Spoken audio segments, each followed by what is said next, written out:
Hey there. Happy New Year. I hope it's a happy new year for you. If you had a hard 2023, I hope this new year is going to be much better for you. For some of us, it can't get much worse, right? Um, I've got a couple things I want to talk to you about today. The first one is really dear to my heart. And you know how life can suddenly change and you're left wondering who you are. I mean, when your spouse dies, a part of you dies with them, and you don't know how to fill that part. Your your world has turned upside down and some of it's fallen out, right? It's but what I've learned is it's not just about getting through the day. It's about finding those bits of yourself again. The joy and the laughter that seem lost, the reason for getting out of bed in the morning.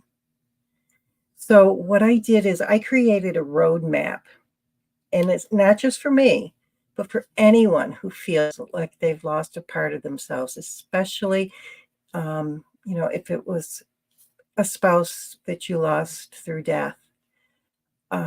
It's about rediscovering joy in life, and you can have joy in your life again.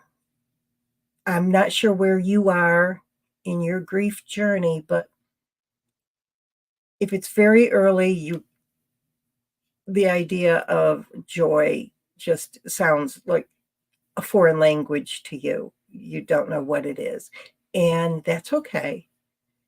But eventually, you're gonna come to a place where you're tired of the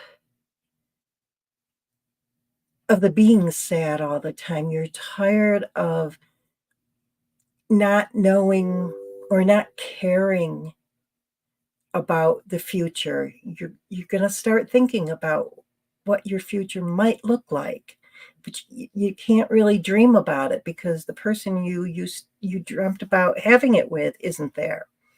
So my roadmap helps you recognize that, yeah, the journey is yours, but you don't have to take it alone. You can do it with like-minded people. Um, and the programs I have Finding Yourself, which is a 5-week, um, possibly 6 program where you'll have like a video on, say, Monday, and then say Thursday we'll go live and do a Q&A either through Zoom or Facebook Live, like right now. Um, or if you'd rather, we can do a one-on-one where just you and I work through finding yourself and finding confidence in yourself again so that you can then find your purpose. The name of my business is Finding Purpose, and everything leads up to that, to finding your new purpose in life. Because once you've found that, then you have a reason to get out of bed in the morning, and you have a reason to look to the future and to realize that you do have a future. And if you live in the past, or you even just live for the day, there's something missing. You feel a little bit of, at least for me, I felt empty.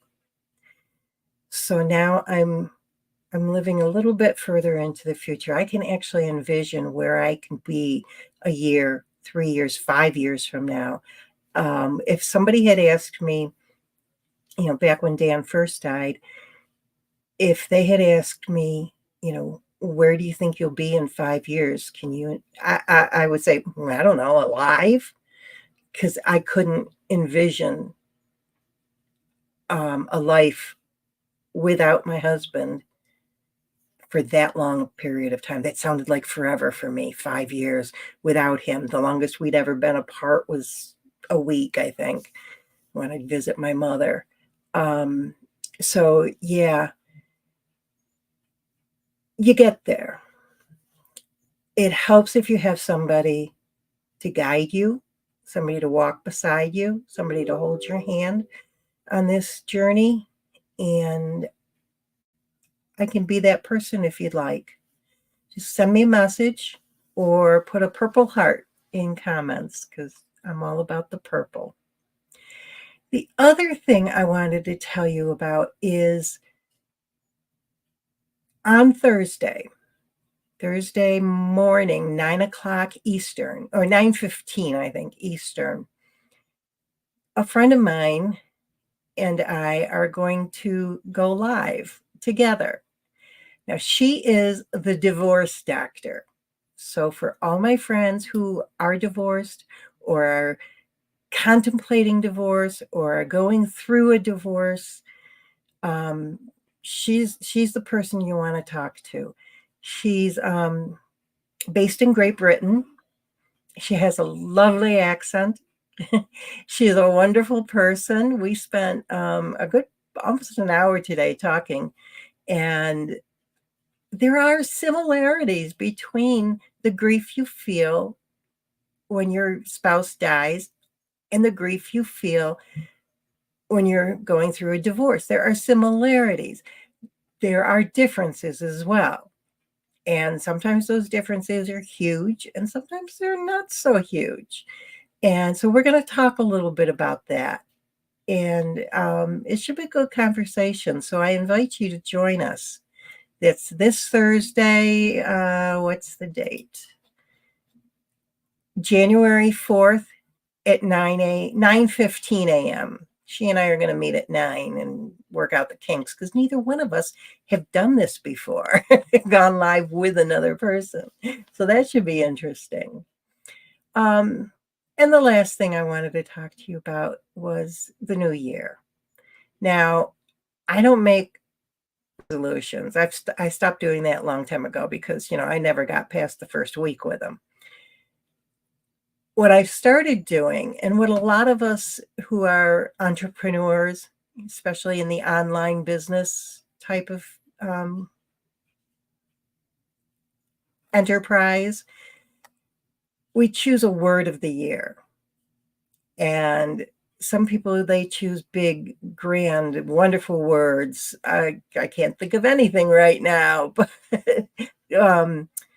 they choose a word that they want to achieve, or something they want to become. My word for the year is implement. It sounds very boring and very like, what? Why would you choose implement? But I've taken all the courses, I've taken all the classes, I've done all the research, and it's time for me now to start putting everything I've learned together.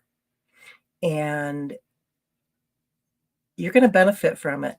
You're going to benefit from all the experience and the knowledge that's in this head right here and in this heart right here. So